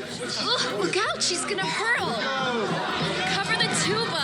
Now, after all this happens, Mia's working at her rock climbing job, you know, because she's quirky. And her mom tells her that her grandma she's never met came all the way over from Europe just to have some tea and talk with Mia. And so, not really having much else to do, she heads on over to the Genovian consulate to see what the heck this is all about. Amelia, I'm so glad you could come. Hi, you've got a great place. Thank you. Well, let me look at you. You look so young. And you look so... Hot. Clean, yes, right, that's the one, yep. But you know, real talk, okay? Julie Andrews at 65 in this movie, like, she can still get it, you know what I'm saying? Anyway, so they get to talking, and this is where the movie finally gets going. Have you ever heard of Edouard Christophe Philippe Gerard Rinaldi? No. He was the Crown Prince of Genovia. What about him? Edouard Christophe Philippe Gerard Rinaldi was your father. No, because if he's really a prince, then Princess of Genovia. Shut up! Now, shockingly, she's not really sure how to process all this, and so Mia runs out and goes back home to her gigantic renovated fire station house. I mean, look at this place, a 3-story house right in San Francisco. What app did your mom develop? What's that? She throws darts at paint balloons for a living? Cool, man. To be back in the early 2000s. I mean, between this movie and like iCarly or whatever, I mean, you can just like paint whatever this is and make sculptures out of plastic bottles and bam! You can literally just live inside of an Urban Outfitters. See, Mom, I told you I was born of the wrong generation. Anyway, like I said, Mia is rather upset about the whole princess thing. We were going to tell you when you were 18 years old. But when your father died, things changed, Mia. We wanted to protect you. You try living for 15 years thinking that you're one person, and then in 5 minutes you find out that you're a princess. You know what?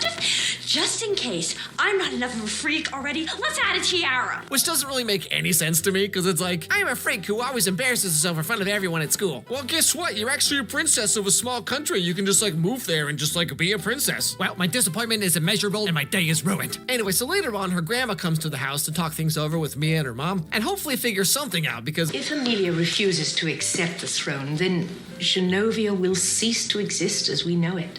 You know, because that's how countries work. Mia promises to attend princess lessons until your ball. It's not my ball. It's Genovia's annual Independence Day ball. Mia promises neither to accept nor reject your offer to be royal until this grand ball, and then she makes her decision. And so this sets in motion the rest of the movie, where Mia has to learn how to be a princess and then decide if Hey Didi, I'm about to end stream soon. I am drawing Manon from Street Fighter 6. I'm working big, it's a little bit scary, wish me luck.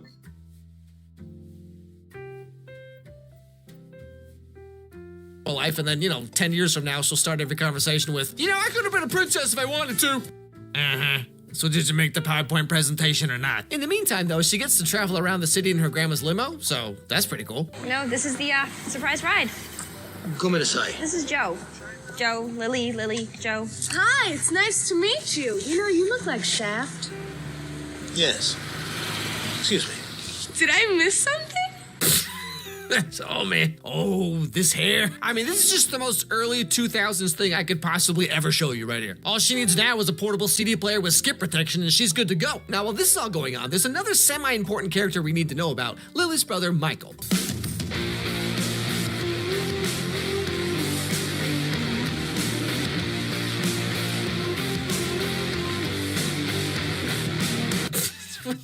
What is happening here? This is the weirdest product placement I've ever seen. He fixes cars, he plays guitar, and he can sing. He is so hot. He is wicked sweet. Wicked sweet? Wicked sweet? What does that even mean? Also, I don't know how to tell you this, but Street Fighter is pretty skibbity. Anyway, so Mia goes over to see Not clear on whether that's a good thing or a bad thing. 1966 Mustang that her mom traded some paintings for. Yeah, okay, Princess Diaries, whatever you say. Hey, it's sounding really good. You know, Ned is really wailing. Hello, Mia. Hey, Doc. So, what's the diagnosis for my baby? $400. Yeah, I know. It costs to be cool, huh? Wait, hold on a second here. In 2001, you could fix up a whole 1966 Mustang? I played a lot of Street Fighter 4 Ultra. $400? If you'll excuse me, I will now go walk into the ocean. This is not my day. I'll do some labor free. Thanks, but I'll talk to my grandma about it. It'll be great. Anyway, I'll see you guys later, okay? I gotta be somewhere. Ooh, I'll do some labor free. You sweet on her? She's my sister's best friend. Yeah, that's the hardest place to be. Between friend and friendlier, huh? Now, the next big chunk of the movie is, of course, the inevitable, inescapable makeover montage, where they take this frizzy, nerdy, quirky Mia and turn her into a completely new person by straightening her hair and putting on a little more makeup than usual.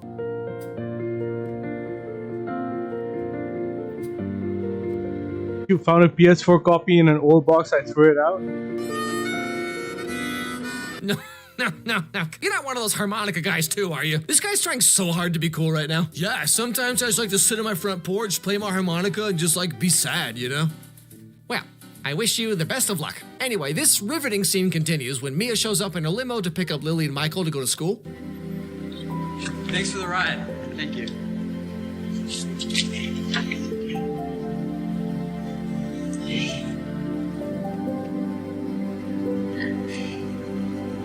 What? Oi, who destroyed you? Yeah, I don't know if a girl who owns this many hair, rubber bands, and butterfly clips has any room to criticize anyone for anything, all right? Also, I love Michael's face here when he opens the door, sees me, and then he's all like... Yeah. But anyway, leave it to Lily to just always have an opinion about everything that no one ever asked for. You look ridiculous. You should sue. This bag. You have one of these bags? You know, we could hawk that and feed a whole third world country. I mean, you used to care more about what was inside your head instead of on it. Come on, Mia, fess up.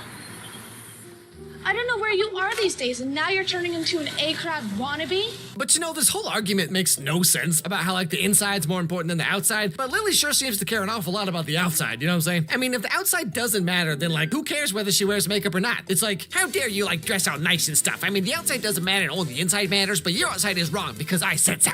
I am so sick of you ragging on me all the time and always telling me what to do. You know, I get enough of that from my mother and now my grandmother, and I don't need it from you. I'm not an idiot, so I know that something's going on that you're not telling me. Friends tell. So you know what? Here is your friendship charm. I'm taking it off, and it's going in the dirt.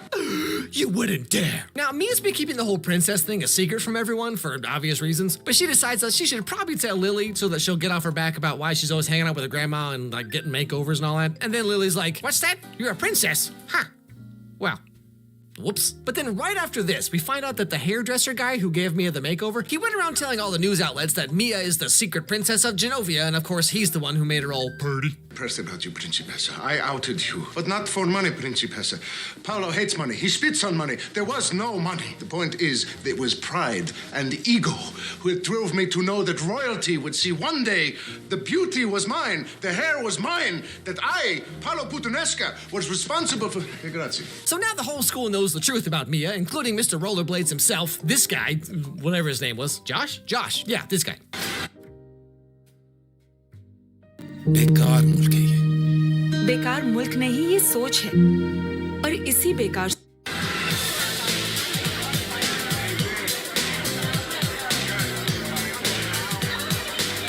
man. This dude's mastered the whole like smug hot guy TikTok face to see all the time now, you know, where they're all like, POV, you're about to make some terrible life decisions. Hi. Hi. Step into my office. So, Saturday night's the big beach party. Well, I think it'd be cool if we went together. Well, what do you know? Turns out Mia's a princess and then she gets all pretty and stuff, and now the hot guy at school wants to hang out with her?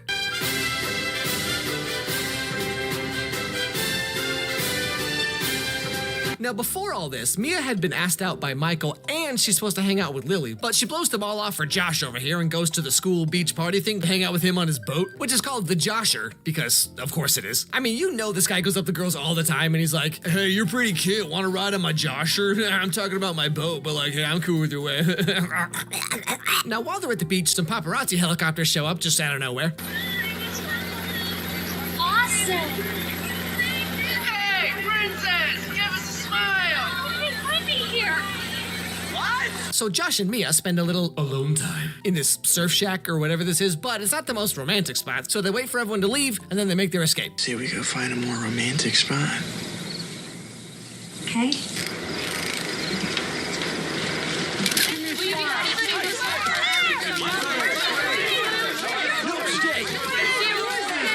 Give her a smooch. Give her a big sloppy Come on, Josh. I thought you were better than this. Remember the movie Brink when you learned all those valuable life lessons? When you woke up this morning, did you say to yourself, today I'm gonna talk, or today I'm gonna skate? How could someone with such words of wisdom turn out to be such a jerk? Come on, Mia, let's get out of here. So Mia gets upset and runs away, and Mandy Moore pretends to help her, but actually this is also a trick to get the paparazzi to take pictures of her while she's changing. Just want to remind all of you that Mia is 15 in this movie. And so between the kissing and the pictures and everything that just happened, Mia's grandma is a little less than thrilled, shall we say. Well, there's not much to say. A picture's worth 1,000 words, and you have 2 pictures. I really embarrassed the family, didn't I? Not to put too fine a point on it, yes, you did. I think you're making a wise decision to abstain from the job. I won't come to the ball, then. Well, of course you should come. You're still family. Just because you don't want to be our princess doesn't mean we're sending you into exile. So Mia's life is pretty much in shambles at the moment. She lost her chance to be a princess. Her best friend Lily's mad at her. Michael's upset because she blew him off to hang out with Josh, who turned out to just be using her to get famous himself. Just everything's gone real downhill ever since Mia started straightening her hair. Is your daughter straightening her hair behind your... Talk to your kids today about unnecessary makeover montages. I learned it from watching you! Anyway, so that night, Michael brings the Mustang over to Mia's house because now it's all like fixed up or whatever. I know you're still mad at me for blowing you off. And I am going to try to make it up to you.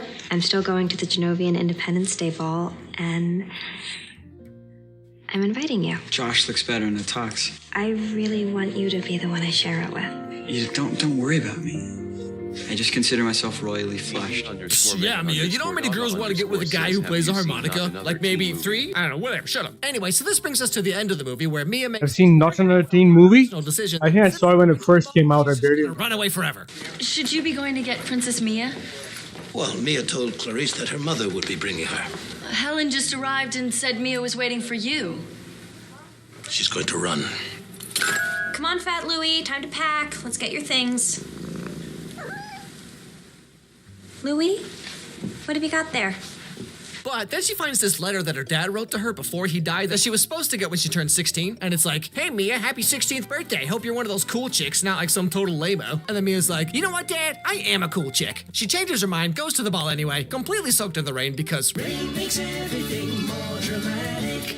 But lucky for her, she put on her waterproof makeup that day, so don't worry, kids, everything's fine. And then she gives us the climactic ending speech of the movie. So this morning when I woke up, I was Mia Thermopolis. But now, I choose to be forevermore Amelia Mionette Thermopolis Rinaldi, Princess of Genovia. And that's pretty much the end of the Princess Diaries. Sal, what was your favorite? Let's look up, let's see if there's a good video on Not Another Teen Movie. I will say though, just like as utterly bizarre and quirky as this movie was, It has Captain America? Yeah, I vaguely remember. I remember Marilyn Manson did a version of Tainted Love for the soundtrack. Not another I heard this was actually funny.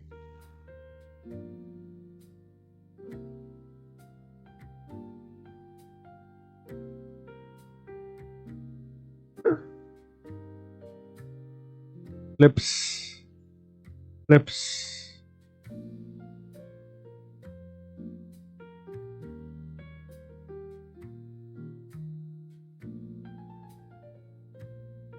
How about retro?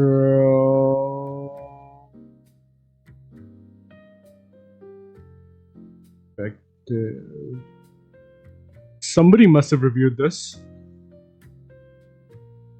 Not another teen movie 20 years later. All of these are like 10 minutes long. Let's watch this. No, I'm not high. I was when I wrote this, but that's beside the point.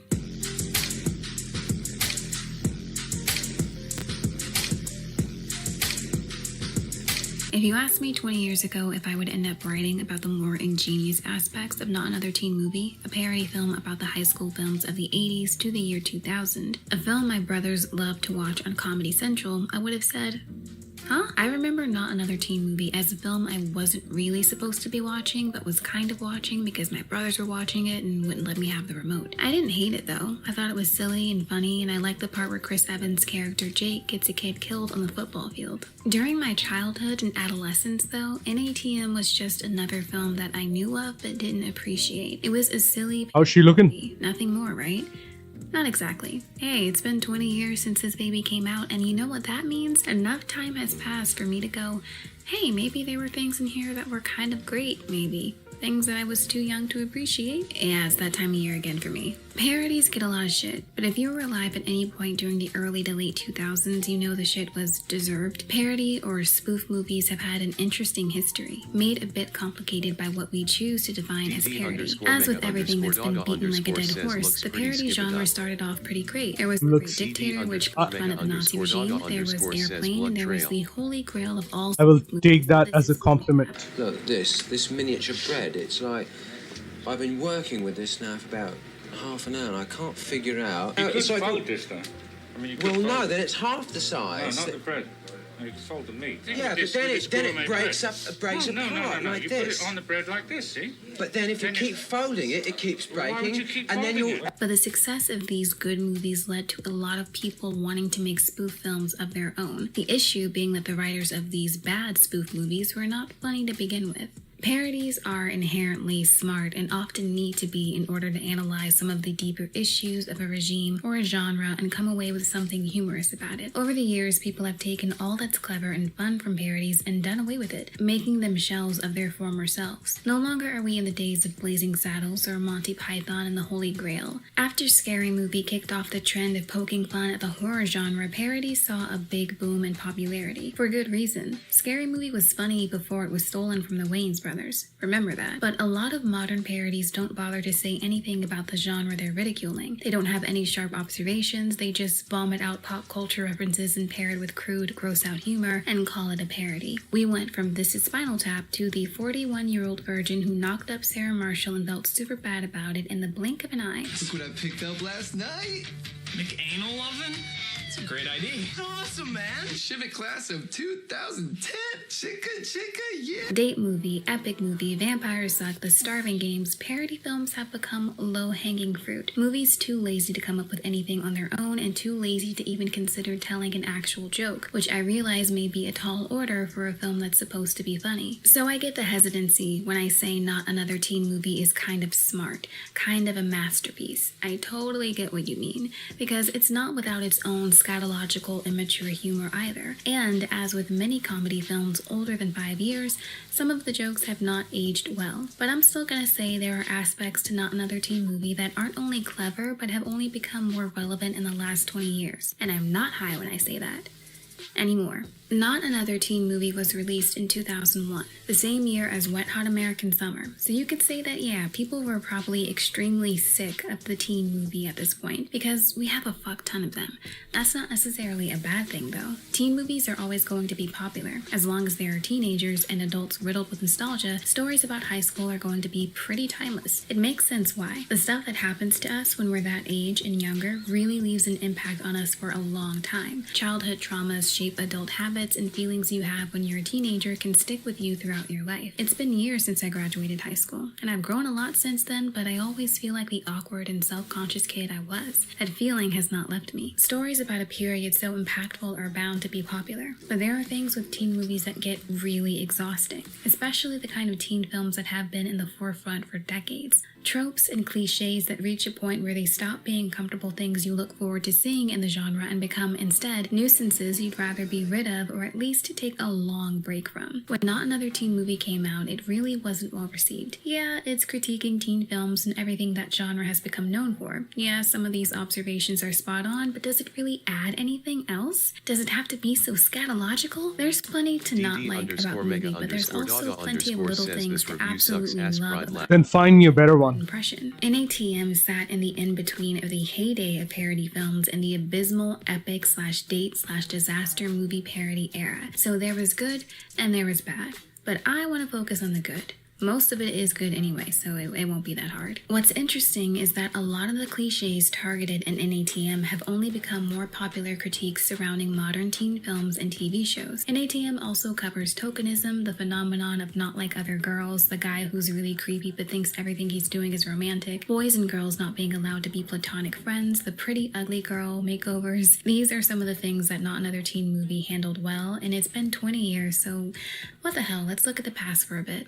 Adults playing teenagers. What do you think, we're in a horror movie? Yeah, you guys are right. I mean, if we were, they'd probably cast some dingbat like Jennifer Love Huge Tits to play me. Yeah, they cast people in their late 20s, early 30s to play us. But we're not talking about that parody. Save it for another day. I'll be the first to say that I completely get the main reason so many productions choose to cast adults as teenagers. I think it's better. Jennifer Love Hewitt was hot. 18 and 22. Anytime we get past that, it tends to get a little messy unless the adult in question just has a super young face like Jessica Barden. Take Saoirse Ronan. She was 22 when she filmed Lady Bird, and I personally think she looks the part. Casting adults can be easier on a production's budget, as casting children is a bit more expensive because you need to pay for their education. Your shooting days are a lot shorter because, well, thankfully, child labor laws exist. So it's easier to cut corners and cast someone past the... I think she doesn't look bad. I'm absolutely fine with, to be honest. What I'm not fine with is how often people choose to make stories about alleged teenagers where they behave like 20-year-olds. There are so many shows on air today that are about teenagers that I look at and think, well, why not just make it about 20-year-olds? I mean, you can't tell me Euphoria wouldn't work better if the show was about post-grad 20-year-olds looking for purpose. Because if you think shit's angsty and confusing when you're 17 in high school, imagine being 23 years old, just graduating from college and realizing your degree is useless and you can't get a job and you're still living at home with your mom. Most of the time, it's fine. Like, I'm not gonna pretend I have an issue with Dane DeHaan playing Andrew Detmer, or Dominique Fishback playing Robin Riley, or the GOAT Paul Dano playing Dwayne in Little Miss Sunshine. When the teen characters aren't played by adults for the sole purpose of being sexualized, I don't typically care that much. But there are other times when the shit is really distracting, and that's the thing that Not Another Teen Movie takes full advantage of. My favorite running gag in the movie is the inclusion of this character, Sadie. Sadie's existence is a mockery of the film Never Been Kissed, in which Drew Barrymore plays a journalist who goes undercover as a high school student. It's one thing to include the character, but the fact that she just blends right in and everyone believes she's a student anyway just drives it home. Do either of you know where Mr. Keller's English class is? Down the hall on your left. Sweet dude. Then there's the introduction of Catherine's character, played by Mia Kirshner, which is so memorable. She's Jake's sister, and she really wants to have sex with him. Her character is an exaggeration of Catherine Murtoy from Cruel Intentions, and there's plenty of gags about her being a grown woman pretending to be a teenager, including this blink and you'll miss it moment. What's she doing here? She graduated like 4 years ago. I mean, it's the little things. Pretty Ugly Girl Makeover. This one's kind of a double whammy. NATM pokes fun at a lot of movies, but its main target is She's All That, the movie with The Bet. I've never been crazy about She's All That. In fact, I think its only saving grace is Matthew Lillard doing what he normally does and like carrying the whole production on his back. And She's All That, popular Freddie Prinze Jr. makes a bet to turn an unpopular girl into prom queen, and the target is Lainey Boggs. It's hilarious because as frumpy as they try to make her look, it's very obvious that she's a very beautiful girl. She was hot. If you've ever seen an episode of Casey and Rachel Lee Cook. Lisa constantly talks about how tomboyish Casey is and how she never dresses up or accessorizes. Meanwhile, Casey's nails are always done and she has a full face of makeup almost every episode. Kyler Lee is quite obviously very hot. She enters the scene in slow motion. She's got a little crop top under her overalls. She looks sexy. But of course, in the universes of these teen films, everyone who is thought to be unattractive is actually incredibly hot. But no, I'm looking for somebody who's really messed up. I'm talking about a real shitbomb. Oh, well, bombs away. Oh, no, anyone but her, not Janie Briggs. Guys, she's got glasses and a ponytail. But the best thing about Janie and her beauty is the big makeover moment. A lot of teen films have this moment where someone transforms into a beautiful, code for adhering only to Eurocentric beauty standards, person, even though they've obviously been beautiful all along. That's it. I've got it. What? Might seem crazy, but you're just gonna have to trust me.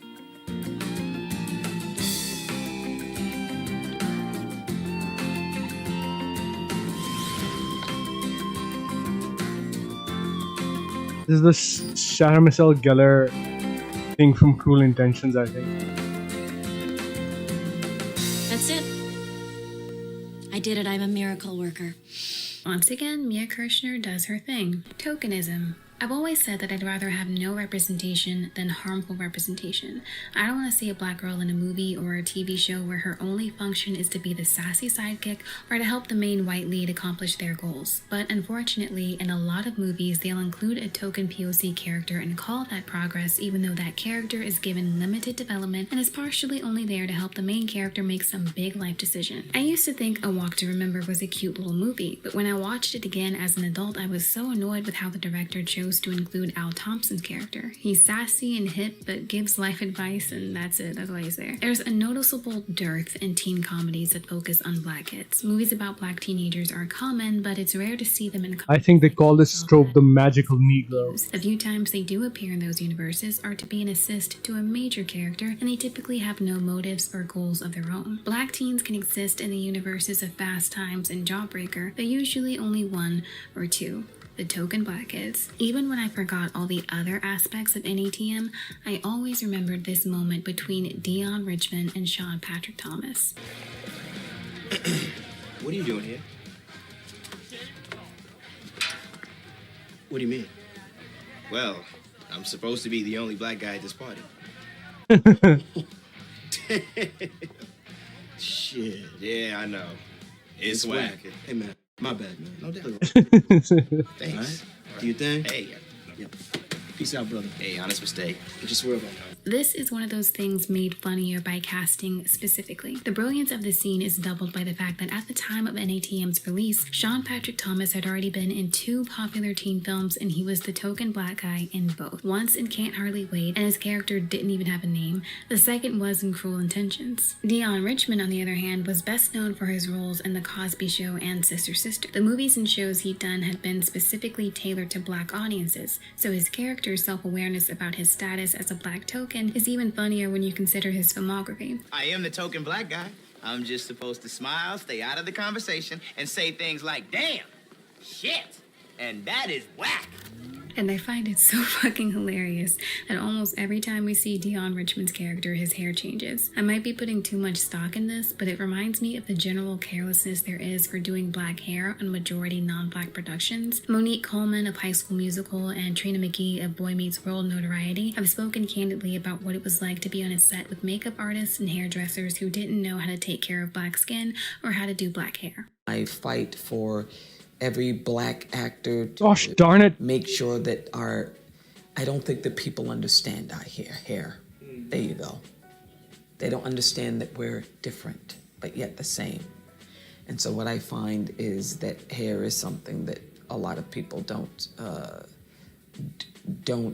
honor. So when you go into the hair and makeup trailer with somebody who has never done or touched a black head before, and they don't know how to handle your hair because it is a different texture, different grade, and then you got to sit there for hours, somebody playing in your hair and making you look all the way jacked up, and then you got to go on set, worry about how you looking. Or a makeup artist does your makeup, your face is different than your rest of your body. Mentally, what does that do to somebody who's trying to do their job? Dion being given all of these ridiculous, ill-fitting wigs reminds me of that. I don't know if that was the intent in an ATM. I don't know, but it's real fucking funny. The little things. Some of the best things about NATM are in the small details scattered here and there. It's having Janie's dad drive a car with a license plate that just says poor. It's the gender flips from Varsity Blues. And can I just pause to say, Chris Evans, I've always liked him best when he does comedies, and I think it's because my first time ever seeing him on screen was with this movie. So I've always associated him with comedies. I think he should do more comedies. He's good at it when he's just letting loose and being silly. It's her reading a book about how to be uniquely rebellious, aka not like other girls. It's in the presence of actors famous from other teen films, like having Paul Gleason reprise his role in The Breakfast Club. It's getting Molly Ringwald for the big finale. I can't believe you fell for that crap. That's from Pretty in Pink. Are you sure? Trust me. It's having Melissa Joan Hart explain when the proper time is for a slow clap. NATM makes fun of teen movies, but it also admires all of them, which is the most important part of a parody. Parodies can be critiques, but they can also be love letters, and NATM is kind of that. But it was also a sort of wake-up call for teen films to get their shit together and to stop doing the same thing and calling it something new. Yeah, there's nothing new under the sun. What has been done will be done, but there's a way to make it work for you instead of copy-pasting the same tropes or convoluted plots. What's going on? Shh. We can't talk until she starts moving. Hey, it's Ted Mosby. Did teen films get their shit together after NATM and Wet Hot American Summer? Maybe. Maybe not. In 2004, 3 years after Not Another Teen Movie, we started to see more teen films that were slightly unconventional compared to what we were used to seeing in the 80s and the 90s, and they became either major box office hits or sleeper hits. Mean Girls, Saved, Napoleon Dynamite. I don't think these movies exist because NATM roasted the entire genre, but I think their popularity, even when the studios behind them didn't expect such popularity, is evident that audiences were ready for a change for these films, and NATM was ahead of the curve in calling. I think I'm done for the night. Some things haven't aged well, and the movie is not above relying on literal shit for a giggle, but some of it was solid.